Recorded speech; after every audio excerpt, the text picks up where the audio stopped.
Well, tonight we begin a new series on intimacy with God, and as I was thinking about this, I really only have one objective during this whole series, and that's to get you to stop believing that anything on this earth will bring you more pleasure than knowing God intimately, and be so convinced of that you pursue Him more than anything.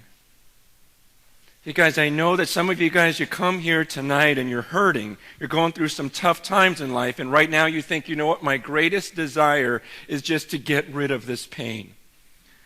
And I just want you to be open tonight to the possibility, just the possibility that a relationship with God and knowing God intimately could be better than even getting rid of that pain.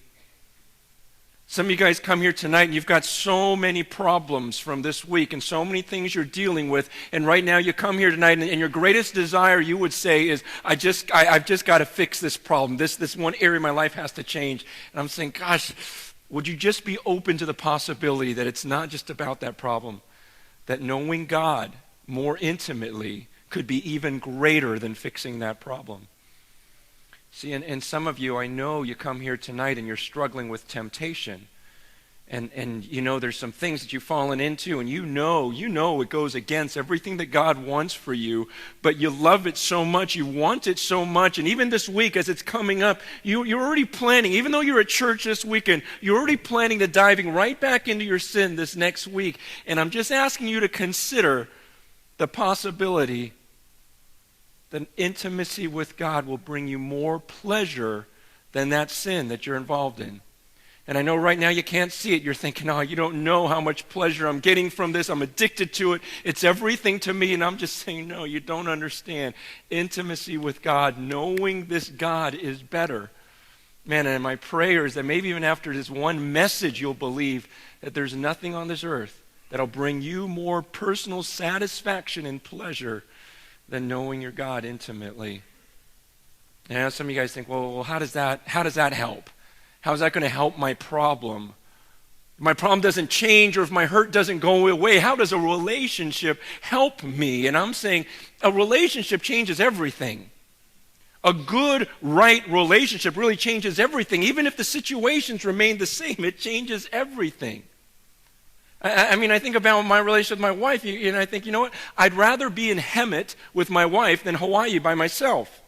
And it's in the same way I go, you know what? I'd rather be in trials and difficult times with Jesus than have all this wealth and health and comfort apart from Him. See, there's something about this relationship that can be so great that you go, you know what? I'd rather be with Him than anywhere else. And nothing else matters to me. Nothing else compares to knowing Jesus. I think sometimes we forget how good we have it in life. You know why? Because in our world, we are programmed to think about what we don't have.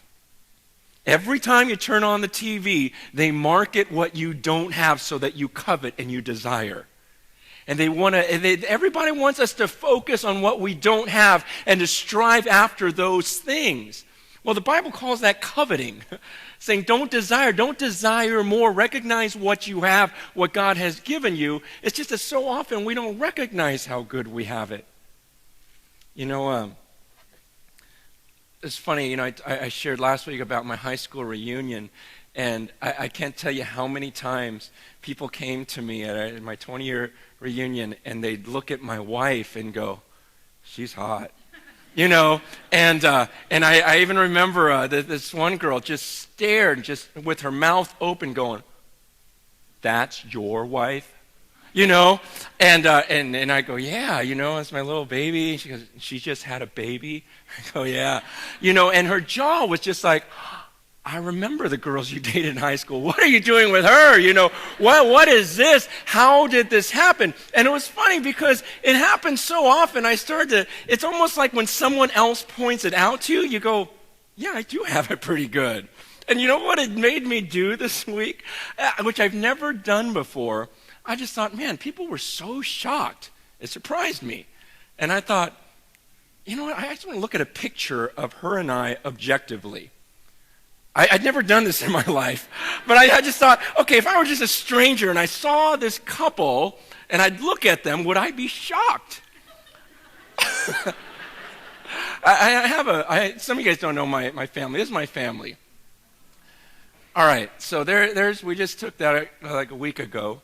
How many think my wife looks better than I do?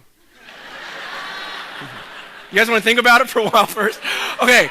But okay, you can turn it off. But the whole thought was, it's weird how I started to look because everyone started telling me how much we didn't belong together. And I'm going, wow, you're right. She's beautiful. And sometimes, someone becomes common to you. You see them all the time.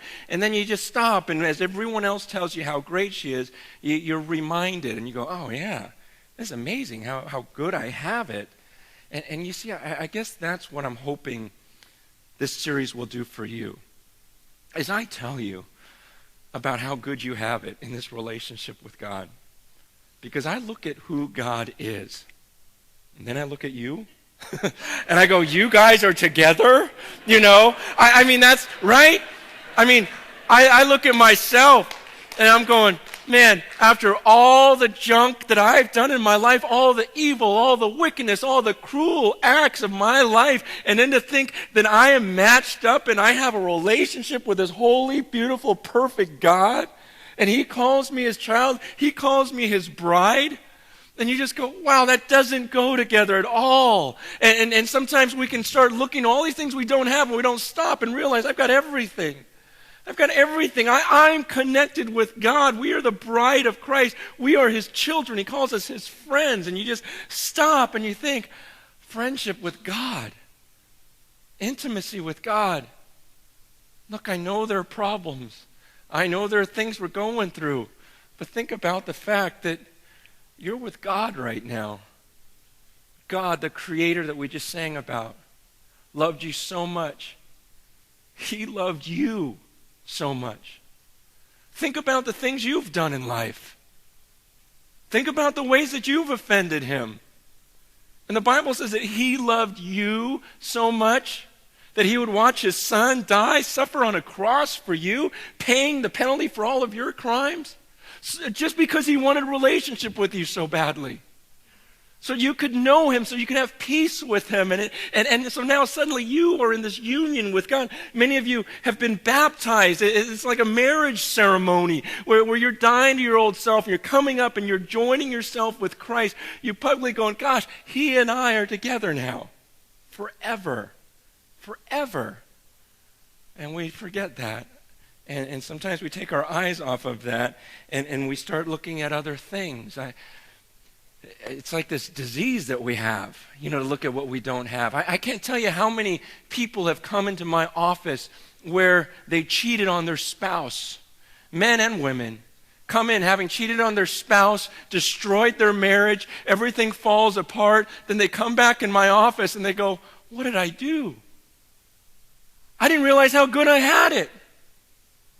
Man, I don't even know why I went with her. I mean, I love my wife. I love my family. And I gave it all up because I took my eyes off her for a second and someone else looked appealing and I ruined it. I wasted everything.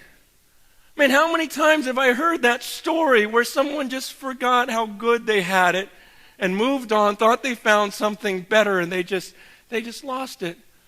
And in the same way, if I've heard that a dozen times, I can't tell you how many times I've heard people talk about how they forgot how good it was to be with God, and they found some sin or something that looked so appealing, and they went after it, this relationship, this addiction, and it just brought them to misery, and they go, gosh, why did I go down that route? I forgot how good it was to be intimate with God. I forgot about how when I was younger and God and I were so tight and life was so good and I started going this other direction.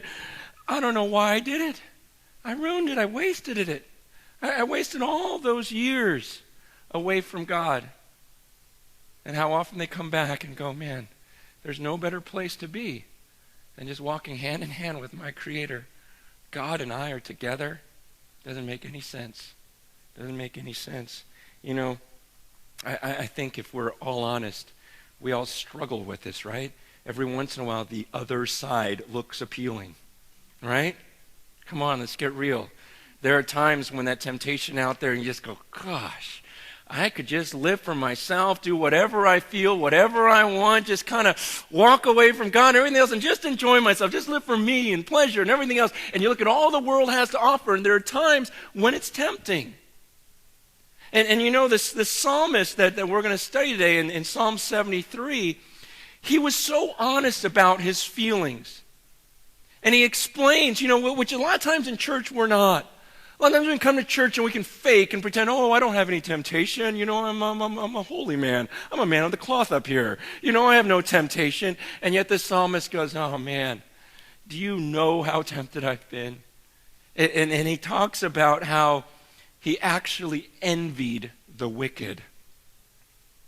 That he allowed himself to just go, ooh, that looks good.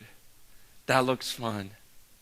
He says in Psalm 73, verse 1, he says, surely God is good to Israel, to those who are pure in heart.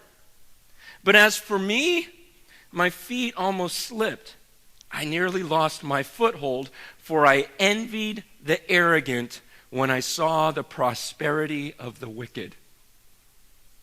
So this guy goes, hey, Shirley, he's talking to this girl named Shirley, and he goes, surely, I know, I'm just kidding. Surely God is good to Israel. He goes, I know that God is good to his people, to the people following me. He goes, I know that in my head, right? We all know that, right? God is good to us, and we all know that God can do nothing but good to us and for us. We're his children, we're his bride, we're his friends. It's like, okay, I know everything he brings my way, he's going to use for the good. I know he's good to me. He goes, I almost blew it. He goes, my feet almost slipped. I nearly lost my foothold in this thing of following God. I almost went the whole other direction. He says, because I envied the arrogant when I saw the prosperity of the wicked. You ever see the wicked people prosper? And doesn't that bug you? And the word for prosperity here is the word shalom, which in Hebrew, it just meant everything's good. And sometimes you look at the most wicked people on the earth and they sit back with this smirk and this pleasure and this comfort, and you just go, that makes me sick. I can't even tell you at times when you even pray like, God, why would you let him live that way? This guy mocks you, he's blatantly against you, and you're going to bless him with all his material wealth, his health, and everything else? See, the psalmist goes, man, I know God's good to me. He goes, but man, sometimes I would look at these wicked people with envy because I'd look at their prosperity. And I'm going, why am I following God? Look what this guy's doing. And things are working out pretty good for him. I saw the shalom, the peace, the everything's good attitude, like everything in their life is working out perfectly, and they're wicked. He goes, I almost ditched my faith because of that. He goes on in verse 4, he says, they don't have any struggles. Their bodies are healthy and strong. They're free from the burdens common to man. They're not plagued by human ills. And therefore pride is their necklace. They clothe themselves with violence. From their callous hearts comes iniquity. The evil conceits of their minds know no limits. They scoff and speak with malice. In their arrogance they threaten oppression. Their mouths lay claim to heaven. Their tongues take possession of the earth. And therefore their people turn to them and drink up waters in abundance. And they say, how can God know? Does the Most High have knowledge? He's saying, look at the wicked people on the earth. Doesn't it seem like some of the richest, most arrogant people have no struggles? And they're healthy. They're wealthy. They're strong. He says they have literally no struggles. And it's different how you translate this. Either no struggles in their death or no struggles till their death. It's like, he goes, you would think that maybe they would die in a terrible way. Or that terrible things would happen all the way up to their death, but it seems like, no, that guy died peacefully. He was wicked. Haven't you seen like people that are going to be lethally injected, mass murderers, and they just have this smirk, and they just kind of grin as they're going to die, and you go, what is that? Seems like that guy's in perfect peace. He's a murderer. He goes, what is going on here? And he talks about how they're arrogant. And you look at that, and then you look at the opposite. Like last weekend when I was preaching here, I have this friend. His name's Logan Walters, and he leads worship at this church in Texas, in Waco, Texas. And he's leading worship. His big church, about our size. They'd have like 1,000 people at a service.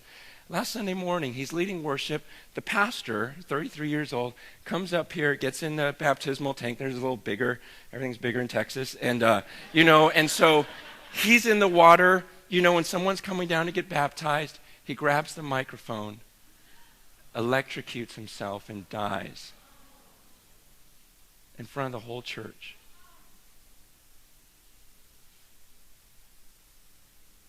And then you read about all these wicked, evil people, and they're perfectly healthy.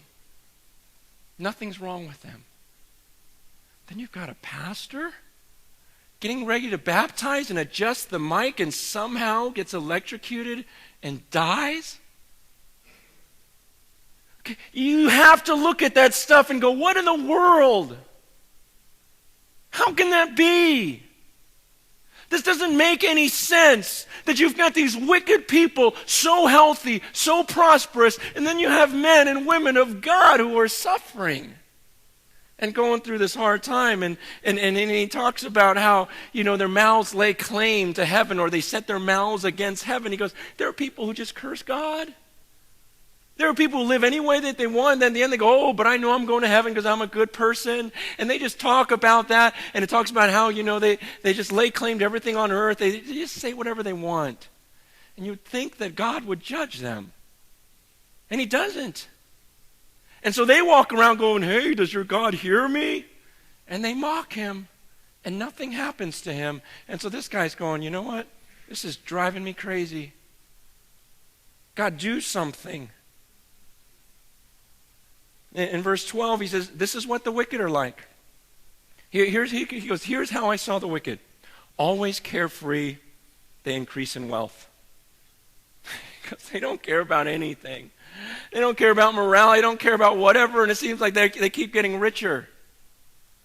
That's my view of the wicked, he says. And this is a stumbling block for so many people. I mean, how many times have I heard, if there were a God, then why? You explain why. Why are 6 million kids dying every year? In that video we saw. If there's a God, why are some of the most wicked, blasphemous people still alive then? Mocking God, yet they're rich and healthy, and they seem like they've got no care whatsoever. In verse 13, he says, surely in vain I've kept my heart pure. In vain I've washed my hands in innocence. All day long I've been plagued. I've been punished every morning. If I had said I will speak thus, I would have betrayed your children. Okay, so first he goes, you know what then? So it's in vain that I kept my heart pure. He goes, why live a pure life? I live a pure life and I'm suffering right now. This guy lives a wicked life and everything's going well. This makes no sense. I just wasted my life. He goes, in vain I've washed my hands and I try to stay pure and I try to wash my hands, ask for forgiveness, everything else. This was all a waste, he says. He goes, because I've been plagued. I go through pain. I go through trial, and yet I'm following God. But he makes a statement in verse 7. He goes, if I had said, I will speak thus, I would have betrayed your children. Very important verse. He says, this is how I felt. These are the thoughts that were running through my head. He says, if I had spoken up, he goes, imagine what if I came here tonight and I ended the sermon right there? He's going, this is stupid. Man, you know how hard my week was, and I'm a pastor, and I'm trying to live for God, and just ranting and raving and sharing all these thoughts with people. He goes, if I had spoken, because he was a leader, people followed him, people listened and read his Psalms. He goes, if I had spoken that at that moment, he goes, I would have betrayed your children. You see, he's saying, if I spoke that, imagine how I would have discouraged so many people. I would have ruined so many people. I would have betrayed your children. I would have made them feel bad about their lives if I just laid out all of that. See, the psalmist had a wisdom of keeping his mouth shut. When he was processing through something, he had a wisdom of keeping his mouth shut. You know, a lot of times we don't have that wisdom. A lot of times we get angry, get frustrated with God. You just go, I just want to think out loud right now. Let me just throw it out to a bunch of people because I'm frustrated with God. And you just kind of lay it out before all these people. Then other people say, yeah, you know what? I don't get it either. And you go on and on and on. And he says, see, if I had spoken up at that moment, he says, I would have betrayed your children. I would have taken them in the wrong direction. You guys, it's so important that we have wisdom of knowing when to be quiet. You know, the psalmist had this internal struggle, and because he kept it internal, he kept it between he and God, it only affected him and God. If he had opened his mouth, it would have affected everyone else. Then later on, you'll see he gets things right with God, but what happens to everyone else who heard what he said? Many of them would have been gone. You know, I meet people every once in a while who are processing through and, you know, questioning, you know, beliefs, and they'll just start blabbing all these new things and discouraging other people, and you're going, you don't even know what you believe yet. You know, but they don't have the wisdom to keep their mouths shut. It's a good thing the psalmist did. He kept his mouth shut so it didn't affect everyone else around him. In verse 16, I love this. When I tried to understand all of this, it was oppressive to me until I entered the sanctuary of God. Then I understood their final destiny. Surely you placed them on slippery ground. You cast them down to ruin. How suddenly are they destroyed, completely swept away by terrors. As a dream when one awakes, so when you arise, O Lord, you will despise them as fantasies. When my heart was grieved and my spirit embittered, I was senseless and ignorant. I was a brute beast before you. Yet I'm always with you. You hold me by my right hand. He says, okay, when I tried to understand this, when I tried to figure out what's going on in the world, he says it was oppressive. He goes, it was burdensome to me. He goes, it was bugging me so bad. He goes, until I entered the sanctuary of God. He goes, this was all bothering me. Then I came into the presence of God. I came into his throne room and I looked at the world and everything from his perspective. He goes, then suddenly everything changed. Suddenly when I'm sitting with God in heaven and looking at the earth and looking at all these issues, then I realize, you know what? He says, you place them on slippery ground. You're going to cast them down to ruin. He goes, suddenly it's going to be over. Suddenly their lives are going to be over. Suddenly will come the punishment. Everything will fall apart. He goes, and I didn't see it. I didn't see the eternal perspective until I came into the presence of God. Until I came to the sanctuary of God. And I looked down and go, oh, so that's how you made this world. And people have choices.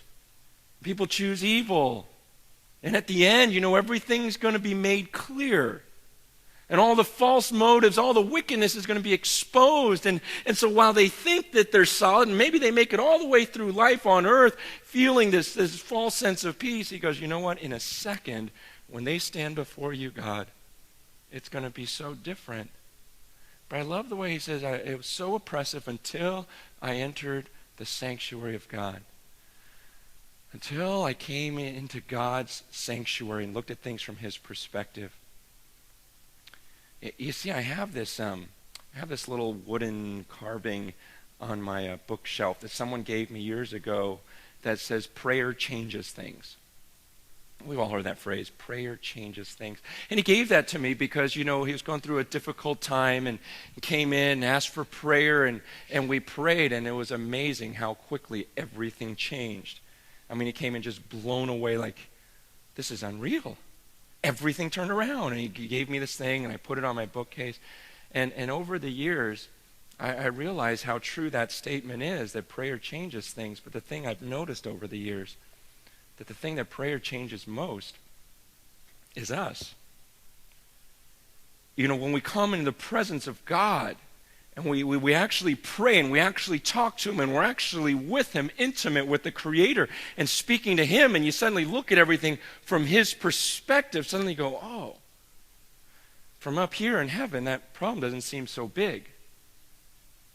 From up here, all the things I used to think were so wonderful down on the earth, they're not so wonderful. Things I thought were so bad, they're suddenly not so bad. As I look from his perspective, as I enter into his sanctuary and look at what life is all about. He goes, then everything started making sense to me from an eternal perspective. And he says, he goes, I was grieved and my spirit was embittered. He says, my heart was in so much pain, and in my spirit I was angry. He calls himself senseless and ignorant. He says, I was like a brute beast. He goes, you know what? I was saying a lot of things to you, God, that I just kind of out of control. I just lost it. You ever done that? Just like, God, I didn't mean to question you. I said some stupid, stupid things. My heart was grieved. My spirit was embittered.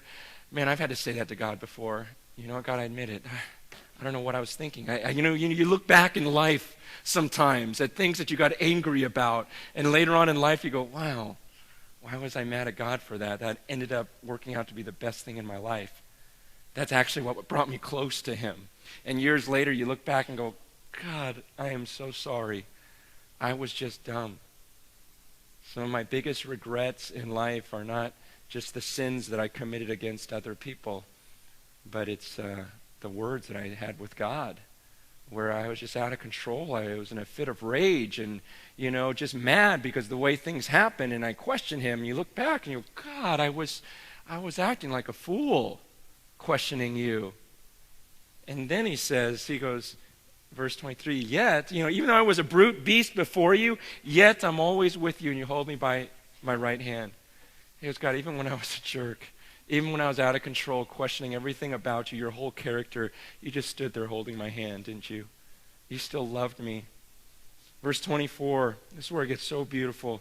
He goes, you guide me with your counsel, and afterward you will take me into glory. Whom have I in heaven but you? And earth has nothing I desire besides you. My flesh and my heart may fail, but God is the strength of my heart and my portion forever. Those who are far from you will perish. You destroy all who are unfaithful to you. But as for me, it's good to be near God.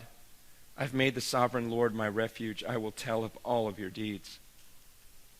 At the end, he just goes, when all that stuff was going on, you were still holding me, and then you guide me with your counsel. And he goes, and one day, you're going to take me into your glory. You're going to take me into a place where there really is a true paradise and no more pain, no more hurt, any of that. You're going to take me there. And he finally goes, you know what? What do I have in heaven but you? He goes, I just cannot wait to be with you, God. Remember a couple weeks ago I asked, what if you could have heaven with all of the pleasures of the earth and all the natural beauties and no sickness, no pain, no death, no conflict, all of your friends, but you didn't have Jesus? Would you be content? I'm asking you, do you really love Jesus, or do you just love all the things he could provide for you? See, the psalmist here, he goes, whom have I in heaven but you? A lot of times we go, gosh, I can't wait to get to heaven because I want to see my dad, I want to see my mom, I want to see this person, I want to see that person. And that's all good, but you know what? Is there a greater passion to see God? This psalmist goes, gosh, you know what I'm looking forward to in heaven? You. Just being with you, seeing you face to face. And he says, and earth has nothing I desire besides you. Can you say that? Are you at a point in your life where you could say these words? You know what? This earth, this planet really has nothing I desire except for you, God.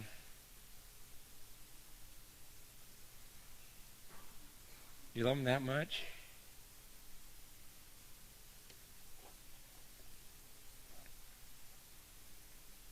See, others may have wealth, health, youth, whatever. But do you look at all that and go, who cares? I've got God. And what else do I really want out of this earth? Are you still looking at other things on this earth and they're still looking so appealing to you? You're still coveting and wanting them, or do you just go, God, you know what? Yeah, every once in a while I get caught up in these little rabbit trails, but ultimately, what am I really after? It's just you. There's nothing on this earth worth living for but you. There's nothing I want in heaven except for you. I just want you. I mean, think about it. If you could switch places with a Bill Gates or a Tiger Woods, would you? I mean, it's not even a thought to me. It's like compared to knowing God and being intimate with my Creator. And some of you guys go, well, yeah, I would say that too, but can't we have both? You know? Can I have all the, can I have all the riches and all the health and God? And I would have to say to you, if that's the question you're asking, you don't know God like you should. Because the whole idea of knowing God is you get to a point where, like Psalm 23, the psalmist goes, the Lord's my shepherd, I shall not want. God's my shepherd. What else can I want? Why would I desire anything? He leads me to still waters. He takes care of me. His rod, his staff, they protect me. I've got everything. I've got him. This is so good. God and we can take on the world. It's the same thing the psalmist is saying. He goes, what else do I want on the earth? He goes, there's nothing on this earth I desire except for you, God. There's nothing in heaven I desire except for you. It's this relationship with God where he goes, you're everything to me. This other stuff really doesn't matter. It's not about, okay, I want God and health and riches and a great... It's like, you wouldn't even think that if you really saw how beautiful your God was. You really understood how good you have it. You go, well, it's not adding a whole lot to say God and riches. Just God. It's like if I asked you, hey, would you like me to give you $1 billion or $1 billion and $1? I don't care. It doesn't matter. It doesn't really make that big a difference. The same way, it's like, man, do you want a relationship with God, or you want a relationship with God and all the riches? It should be, I don't really care. It's like God is everything. There's nothing on earth I want but him. In heaven is nothing I desire but him. And I love that last phrase. Verse 28. But as for me, it's good to be near God. Other people, people sometimes accuse me and say, oh, Francis, you're against those who want this and want that, or, you're anti-riches, anti-this or that. You guys, I'm not against all that stuff. I'm just going, there's something so much better. And you can pursue anything you want on this earth. Pursue all the success you want. Buy anything you want. I'm just saying, as for me, it's just good to be near God. That's all I need. That's what the psalmist is saying. He goes, everyone else can have everything else, but as for me, I've got God, and it's just good to be near him. It's so good to be near him. The Lord's my shepherd, I shall not want. There's nothing else on earth I really desire. I'm so content with him. And I know that some of you guys go, man, I'm not there. How do I get there, right? I still long for other things. I want things fixed. I want this, I want that. Jesus hasn't been enough for me. And let me just say this, it's so hard because in order to love, we're so wicked, we can't love on our own power. We can't love God, we can't love people, not truly love them. I'll go days without loving a single individual. Weeks, just thinking about myself, because that's just the kind of person I am. Self-centered, selfish, just think about myself a lot. And I really have to pray and beg God every morning, say, God, help me to love people. Because it's not natural to me. Help me to love you. There's days I wake up and I think, man, all I think about is playing. Man, I could golf today, I could surf today, I could do this, I could all these desires, all these wants, and I go, God, I'm not even thinking about you. Like you're not even on that list anywhere. It's not appealing right now. And there's times I just have to be honest with God and confess that to him and say to him, in my mind I know you're the best, but right now I'm not feeling it. And it's okay to be honest with God. And what are you going to do, lie? Well, I really do desire you. you know. But just to tell him, to say, no, God, you know what? I know you're the greatest thing I can experience on this earth is intimacy with you. And right now I'm just desiring too many other things. There's a great verse in Deuteronomy chapter 30, verse 6. It says this. God says to the people of Israel, the Lord your God will circumcise your hearts and the hearts of your descendants so that you may love him with all your heart, with all your soul, and live. Who has to change your heart? God has to. It's not something you do by your own power where you're just good enough to love God by your own power. You know, even God himself says, you know what? It's God who's going to do that. He's going to change your hearts. He's going to change the hearts of your descendants so that they will love him with all of their hearts. And you guys, that's what I have to pray. I go, God, change me because my love for you isn't that strong and I need you in order to love you. I need your power in order to love you. It's the craziest thing. You would think that I, in my own flesh, could muster up enough love for you, but I'm that wicked, God. And it's your spirit, it's your love, it's you that I depend on. And I know that's the weirdest thing in the world for some of you to grasp. But the greatest thing you could do during this time of worship is to come before God and say, God, would you change my heart? Because there's things in this world right now that I'm desiring. And some of them aren't good. And I'm starting to believe that that'll bring me more pleasure than you. I'm just like this psalmist sometimes, where I'm envying the wicked and I'm ready to slip, I'm ready to fall, I'm ready to lose it, even though in my head I know you're good.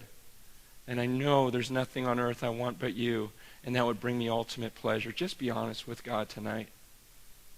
Just be like the psalmist. Don't give the church answer, oh, that's not me. I never struggle with sin. I'm not tempted. Just lay it out. Say, God, I'm sick. I've been longing for this and that, whether it's material possession, success, sin. Just go, God, I hate it. Why am I like this? Change me. Change me over this next month. Change me over this next week to where I can say with the psalmist, you're my shepherd. I don't need anything else. I don't want anything else. As for me, it's just good to be near the Lord.